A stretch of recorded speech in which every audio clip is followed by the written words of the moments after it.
Hey everyone out there, my name is Lisa and I'm super happy to welcome you at another live stream session with ITTT.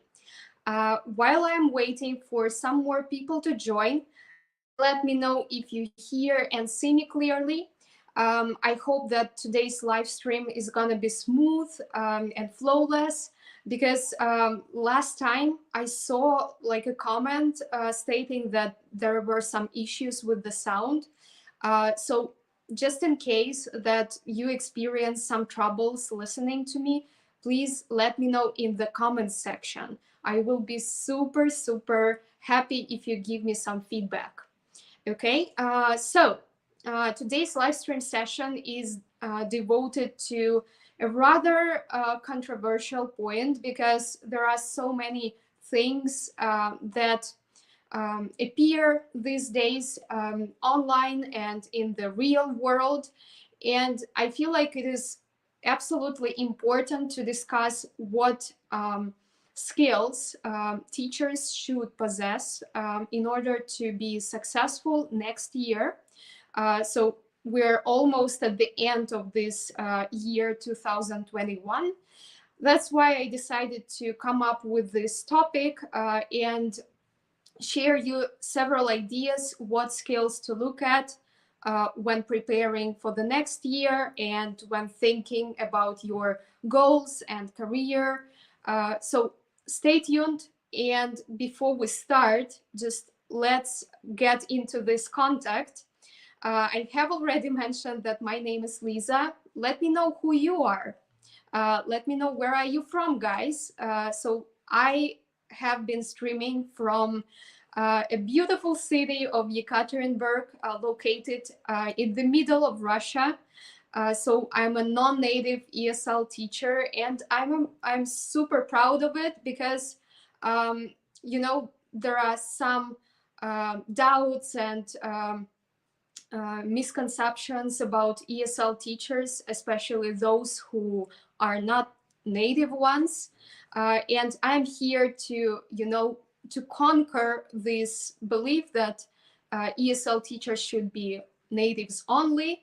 Actually, this idea is called as nativism, and the ESL world tries to show everyone that these days it is actually possible to teach English even if you weren't born being an American speaker or a British speaker and so on.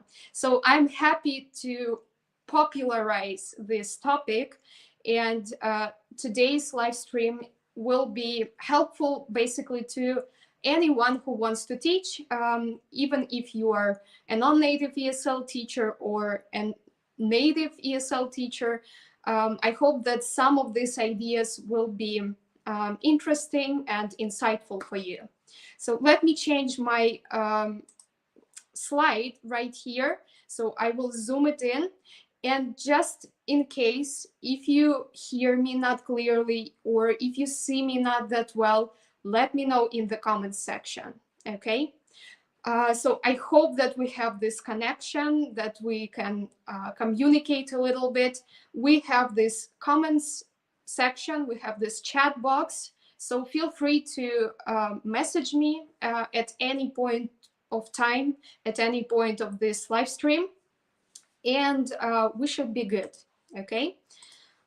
So yeah, so you can see me in the corner somewhere here, all right, at one of the parts of the presentation.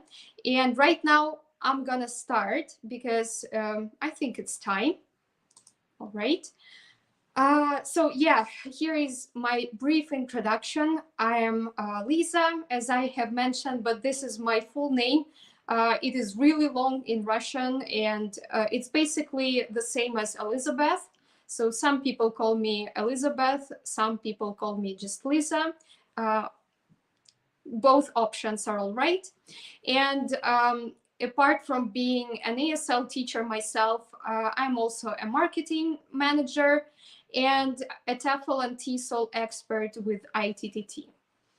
Okay, and to begin with, I would like to start with this point. So basically, one of the skills that I consider to be absolutely important for ESL teachers, both native and non-native, is pronunciation. The problem is that most students coming from non-native English-speaking countries, they suffer from understanding speech not pretty well. And this is one of the most stressful moments when it comes to learning English. That is why I would like to share this idea with you. Having a neutral pronunciation for the teacher is an absolute must. And well, these days I see a lot of courses and self-study trainings that help ESL teachers, and not just ESL teachers, but whatever speakers, to practice pronunciation skills.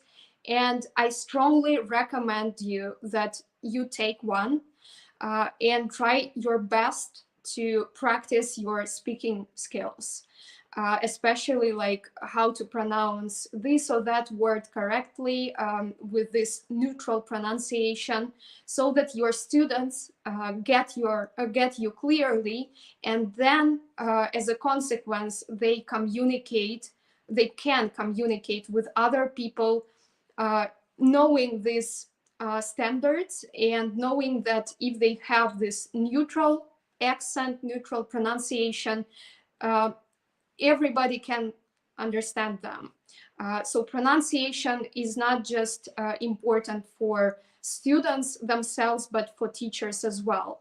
And sometimes I see, especially on YouTube or on some other resources, native ESL teachers who have really strong, not strong, but really peculiar accents, like from the British Islands, for example, or from some parts of the US. And sometimes it's really difficult to get. And those students who are at the lower levels of English, they might not comprehend the content, the video content, the lessons, So it is super important that you practice just neutral pronunciation.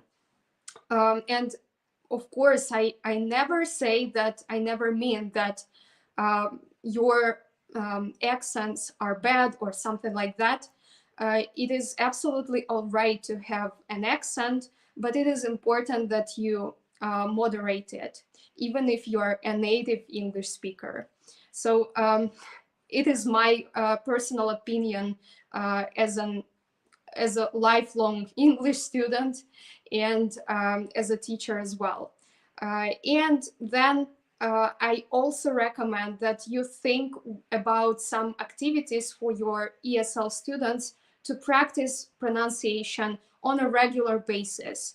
Usually this point is neglected, and for some reason it is even avoided in some course books.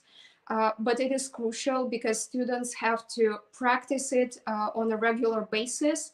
They have to know how to use this speech apparatus. And it is important that teachers explain that we all have different, organs producing sounds in different languages.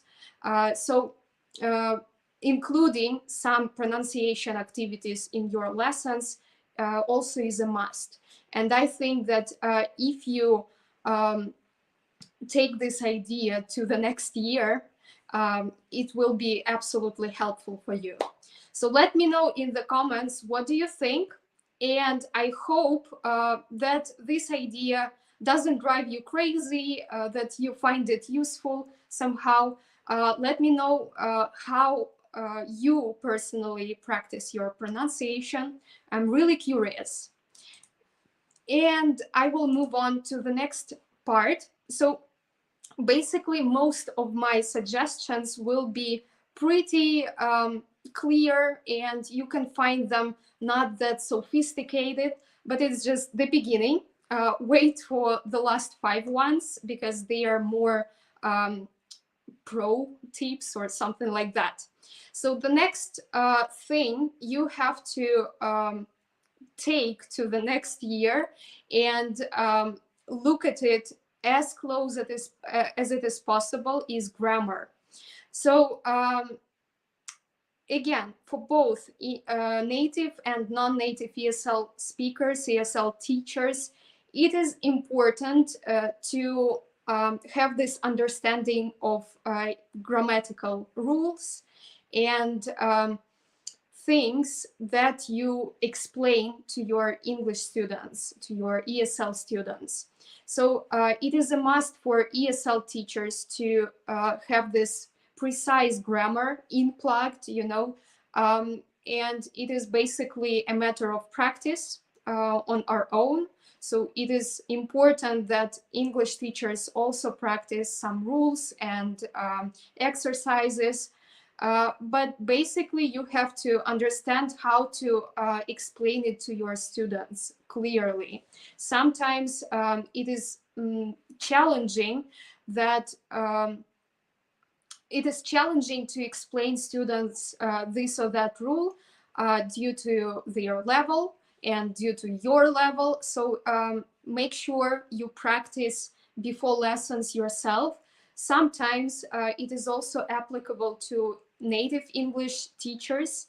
I actually experienced that as a student when you ask your teacher, your native English teacher, and they can't explain you why this or that, and you feel so miserable. So to avoid such occasions, try to predict what questions might your students have, and to prevent any misunderstandings, you absolutely should practice yourself. So before giving some exercises, before giving examples, always try to predict what may happen. And of course, try to avoid giving drills and, those automatic exercises. It is always better to show examples and to give some engaging activities to make your students feel like grammar is actually a part of their speaking skills, of their listening skills, and so on. When they realize that grammar is not just something ubiquitous, they will be less daunting to practice exercises as well. So again, let me know what you think about it while I'm moving on to the next point. The next one is teaching methodology. So again, it's pretty obvious that we ESL teachers have to be flexible, and we have to know as much as it is possible in terms of teaching approaches. That's why I recommend that you check out some resources online or some printed resources, and try to find as much information related to the most updated methodology as possible. These days, there are so many teaching communities, so many various websites that provide interesting and applicable methodologies. You should know both popular, modern, and outdated methodologies as well, because if you have a lot in your, in your mind, you can be flexible and you can plan your lessons faster and easier. And you can also predict some possible challenges, problems your students may have. So knowing more methodologies than one particular is actually really important. Okay, I can see that my picture becomes a little bit different. That's because we have the sun shining right now. It was a rather gloomy day at the beginning. But anyway, so teaching methodologies are still important, and you can be, pretty flexible if you yourself are proactive and try to find something new all the time. So I just recommend that you note it down, maybe to your bucket list, that next year you should learn about 2 more methodologies to add into your practice. That can be useful, and yeah, you can just change your approach and become more flexible this way. Okay. And by the way, if you're interested in learning pronunciation, grammar, and methodology in one place, at ITTT, our basic TEFL course that is 120 hours, it actually includes these points and many more. So if you think about becoming a TEFL certified teacher and you wonder how to teach practically, these ideas will be actually taught during the course. So just consider it, and let's now move on. Okay. All right. So the next one, I think that I will move on to this point, but right now I think it is important to check out the comments section. Okay, so teaching grammar inductively and teaching based on task-based learning. These are all different methods of teaching, different approaches. What I advise you to do is to make a research yourself, because this live stream session is not for giving you particular answers how to teach grammar inductively or how to use this task-based approach.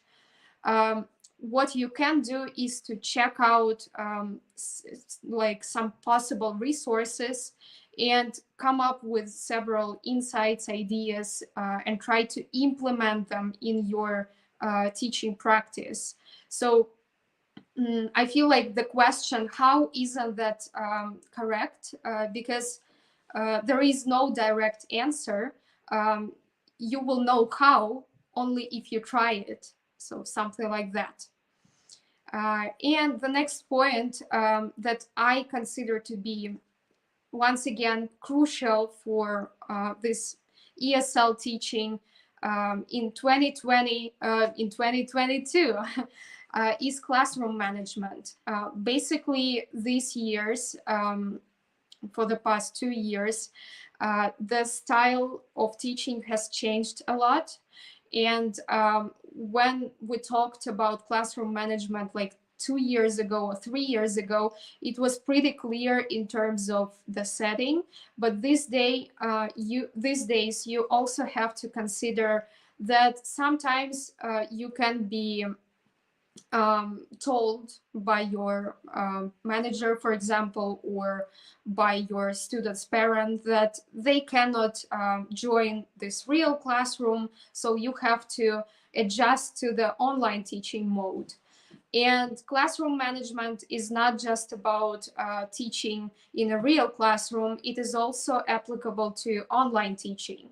So try to think how you can organize your online teaching if you work with your students via Skype or Zoom, so wherever. Try to think how to organize your classroom if you work with a group in a manner that everyone feels they belong to this community and that they are engaged.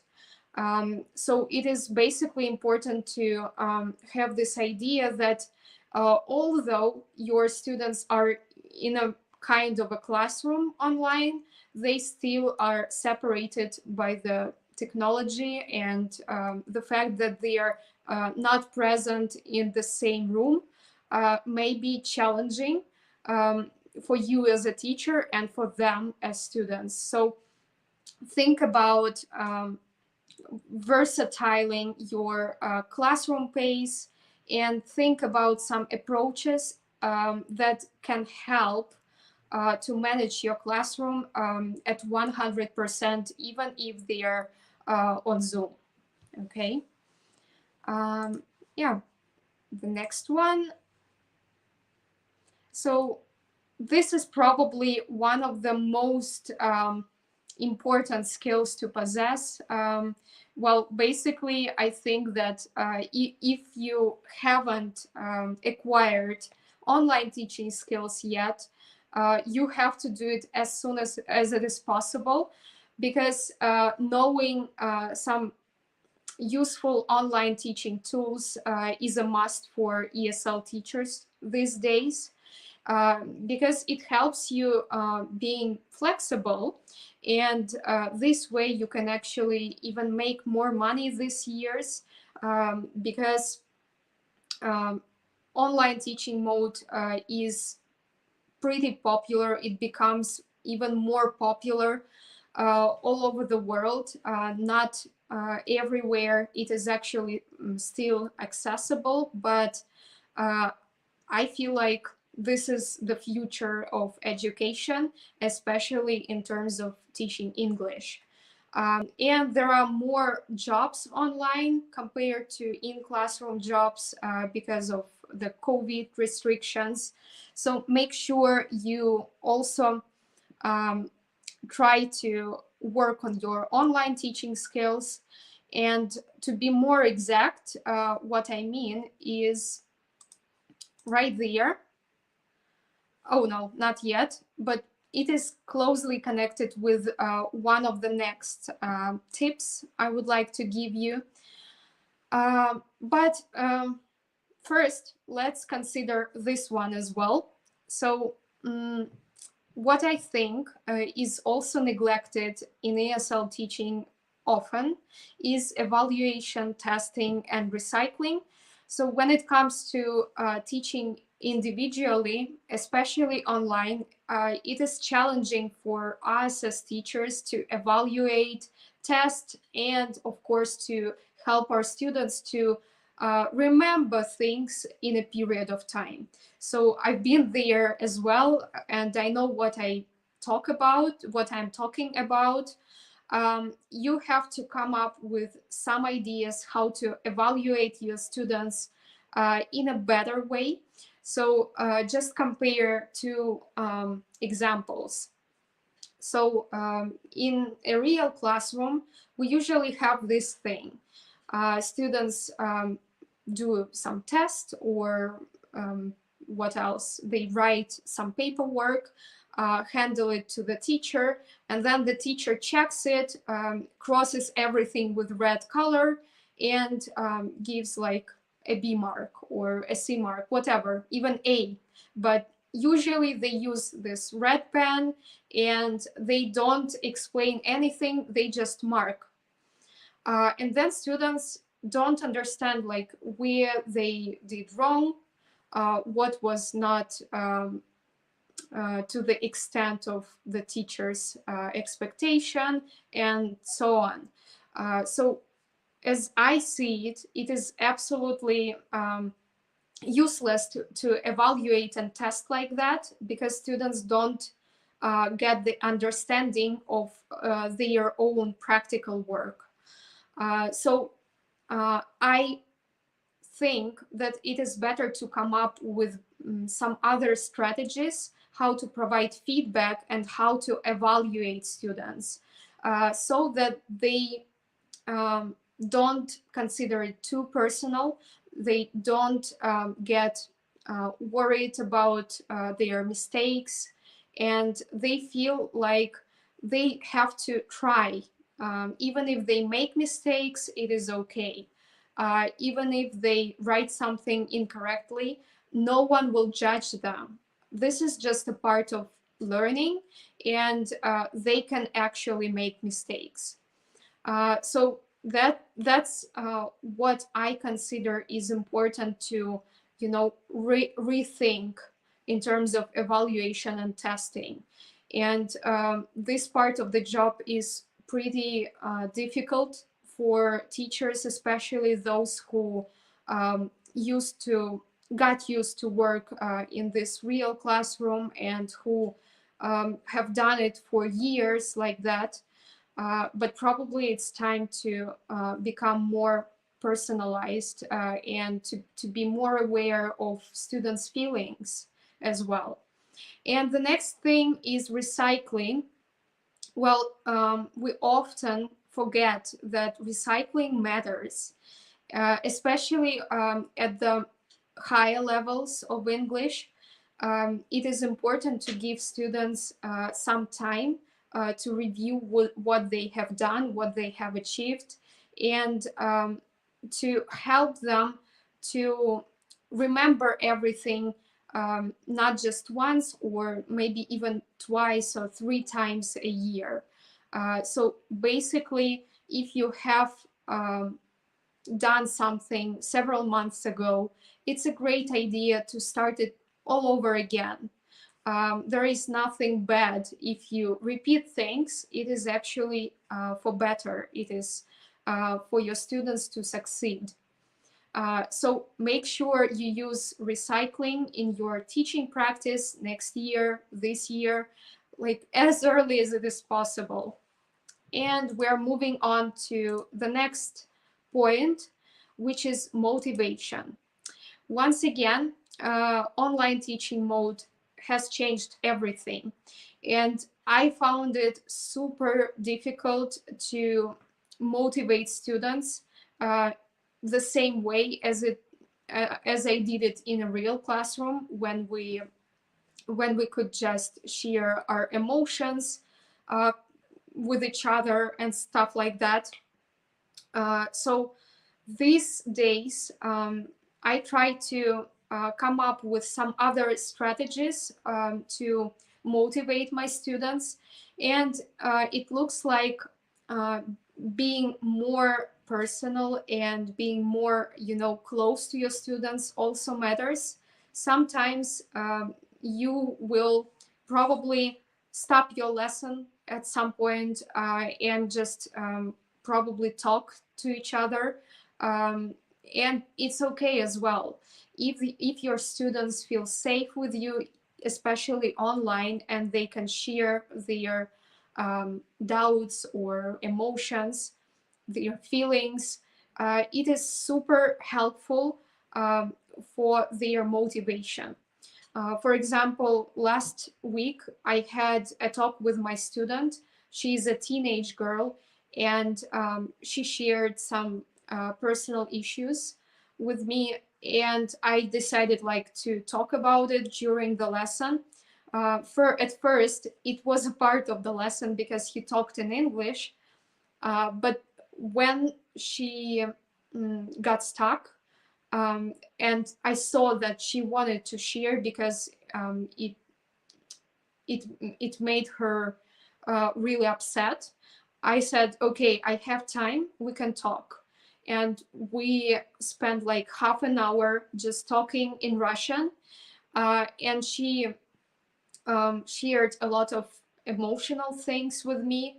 And I believe that today, when we meet another time after that, she will feel even more connected with me um, than we had than we did like before that.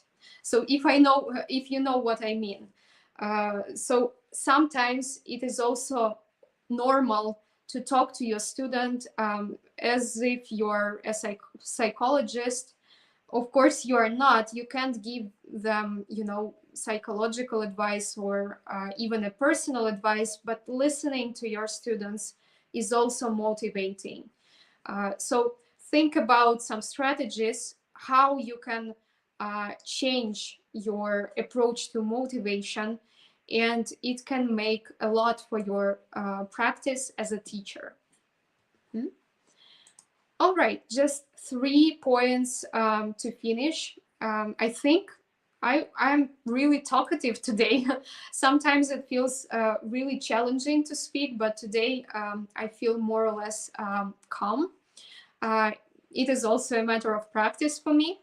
So the next point, so this one is closely connected with the idea of possessing some online teaching skills.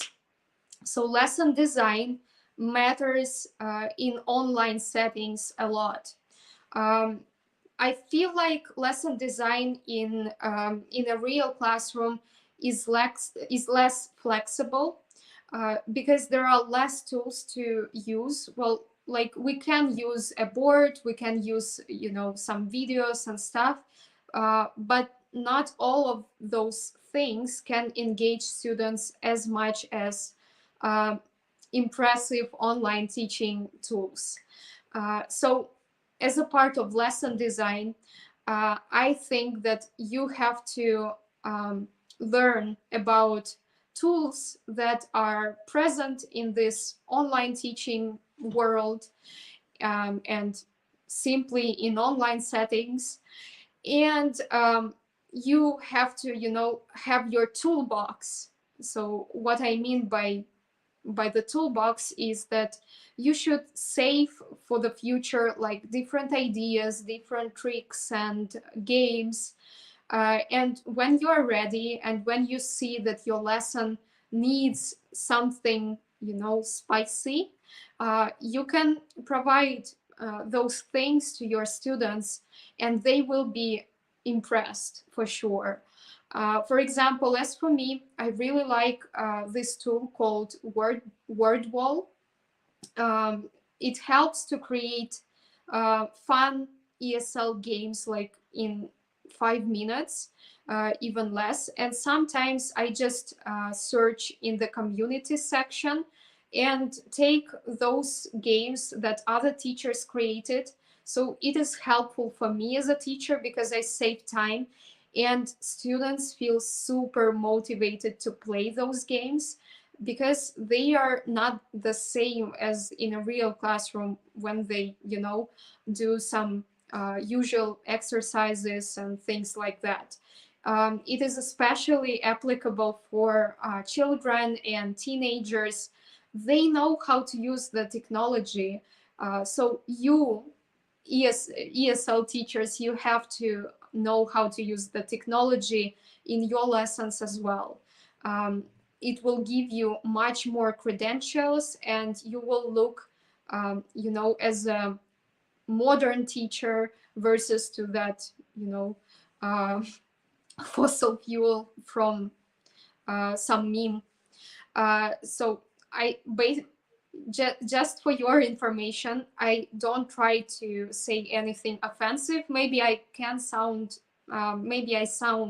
a bit rude right now, but I just want to help you realize that knowing online teaching methodologies and different tools is important because this is the way we can guarantee high quality of our services as teachers. All right, let's move on.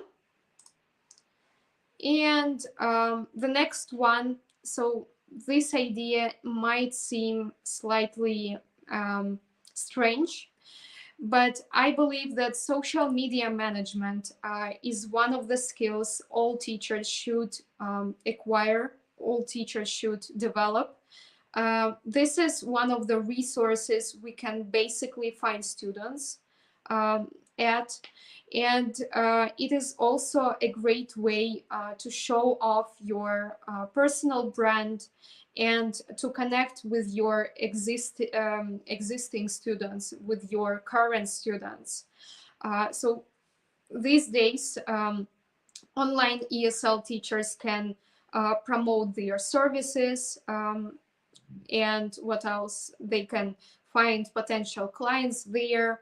So social media management is not just about running your personal profile. It is about more like about your business probably, but being a self-made person, well, is not the same as being a businessman, a business person.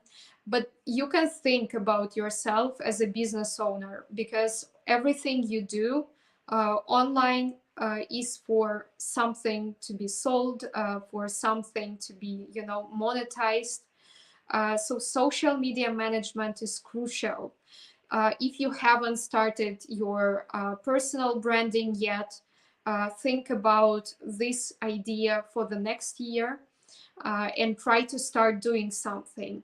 And if you want some tips and tricks, if you need some help, you can always contact me on Facebook, because I provide some personal sessions for those people who want to use social media as one of the ways to find students, as a resource to find clients, basically. So by the way, let me share my Facebook group with you. So it's right here. Just a second. So if you want to get some advice, yeah, just feel free to join in my Facebook group.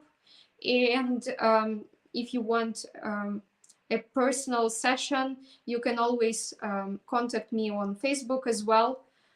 Just direct message me and we will talk about it. And yeah, the last point to mention for today is your business development. I think that it sounds really ambitious, but it is actually great when you think bigger, and when you plan your years ahead. So right now, for example, I myself am a freelancing teacher. I don't have a huge business or something like that, but this is something I'm thinking about. And I feel like right now, at this point of time, I can work with students one-on-one or with small groups, but in future I would like to have more students, and probably it is the time to consider to create, this online teaching school or something like that. And as I have mentioned already, online English teaching will become even more demanding. So why not thinking about creating your own business? It's a great idea, and I think it's more practical for those who considered, teaching as a lifelong career, um, because sometimes working for others is not the best way to make money, is not the best way to support the family and stuff like that. So if you feel like you want something bigger, developing your business is one of the ideas. So if you guys have any comments or questions, let me know right now, because actually I have shared all of the points I wanted. I hope that you found some of them insightful.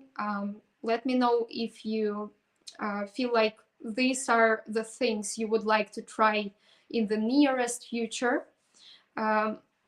So personally, one of my ideas, one of my coming goals is actually developing my own business.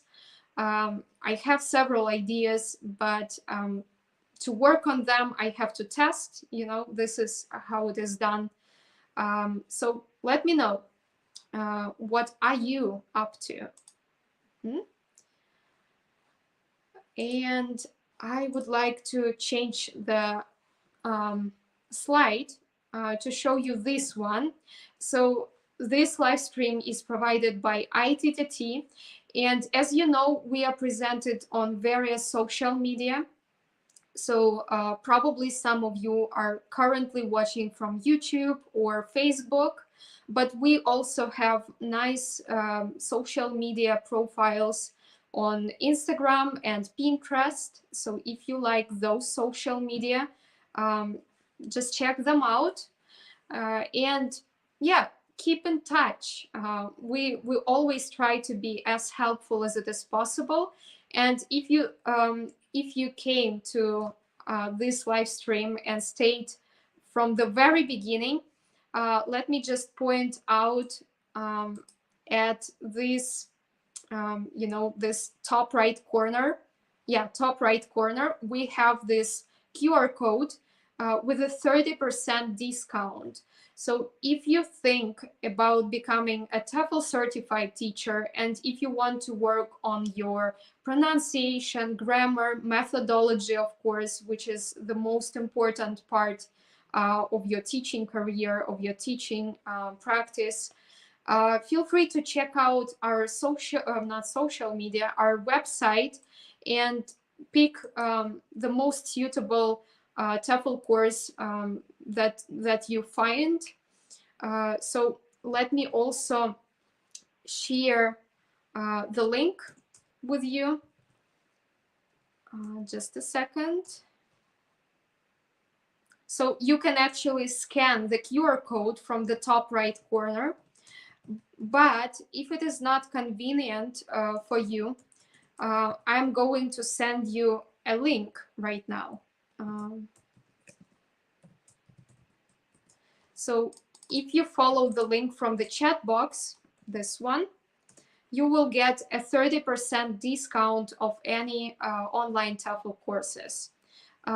Feel free to see it, feel free to check out, and yeah, that's pretty much for today. This is another link to my Facebook group, but I have already shared it if you haven't seen. Yeah. By the way, Alberto, thanks a lot for supporting me today. You have commented a lot. Thanks a lot for your, for your activity. Yeah, can I say like that? I think so. I hope to see you guys next week, but if you're interested in some other live stream sessions, feel free to check my colleague Linda going live at the end of the week. So I usually stream at the beginning of the week, and Linda goes live at the end of the week, like on Friday or Thursday, something like that. She's also really helpful, and she can give you another piece of advice just to have a bigger picture, and another thing to mention, if you guys are listening to this live stream session in the form of a podcast, thanks a lot for downloading. I hope to see you once again. I hope to reach out to you once again. See you soon and have a great day. Bye bye, guys.